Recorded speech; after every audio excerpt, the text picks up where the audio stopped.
Now, joining us right now is Mr. Patrick Ukar, the Commissioner for Education in Delta State. He joins us via Skype. Thank you for joining us on the program. Thank you, Millicent, and good afternoon, viewer.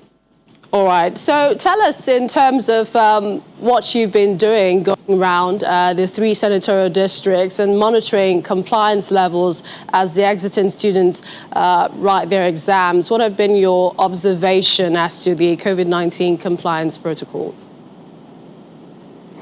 Well, as expected, because we had training for the teachers and we had people who came back to train the workers in the school on the COVID-19 protocols.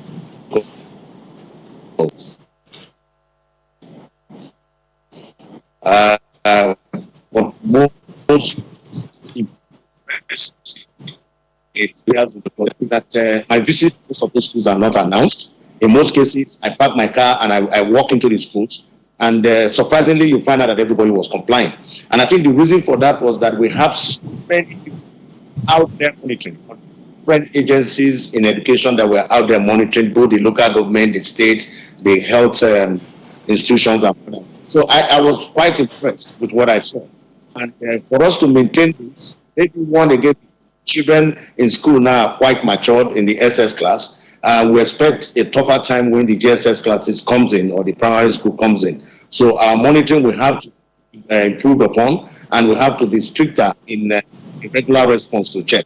So I'm quite happy the spacing, the readiness, and the consciousness among them. And in every school you enter, you see the Veronica buckets everywhere. There's soap and there's sanitizer. So we are quite impressed with that, which means that the consciousness it's really sinking into people. Finally, how much perhaps is the state government looking at, especially the digital option in this new normal, seeing as we have to live with COVID-19 until we have a vaccine? What is the digital option for schools upon full resumption?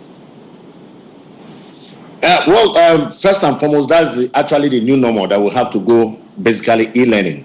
First and foremost, we have concentrated on our teleclass because that is about the closest thing that you can get to the people in the remote area.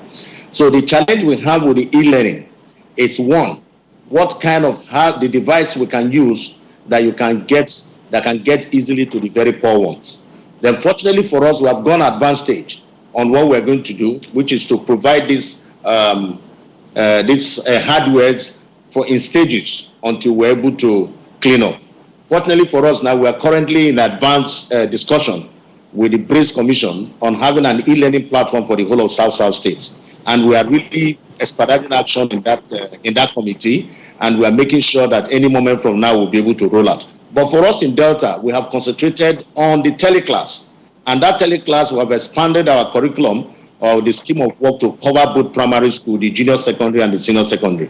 So now we have the exit classes going out. We now will be able to concentrate on the rest of them. And we'll continue the e-class until we're able to establish fully an all-embracing e-learning platform that will be able to provide these services to people in the very remote areas of the state. But pending that, the teleclass. And it's been working wonders, and we have seen that the response we get has been quite impressive, that the consciousness of the children to sit before the television or before the radio to listen to those classes has really worked. And I didn't see much tension with the children writing their exams because they were really prepared for it. So we just hope that at the end, the results will be good for them. However, we are definitely going to on what we're doing right now, presently. We appreciate your time. Thank you so much, Mr. Patrick Ukar, Commissioner for Education, Delta State. Thank you for joining us on the program. Thank you, Millicent.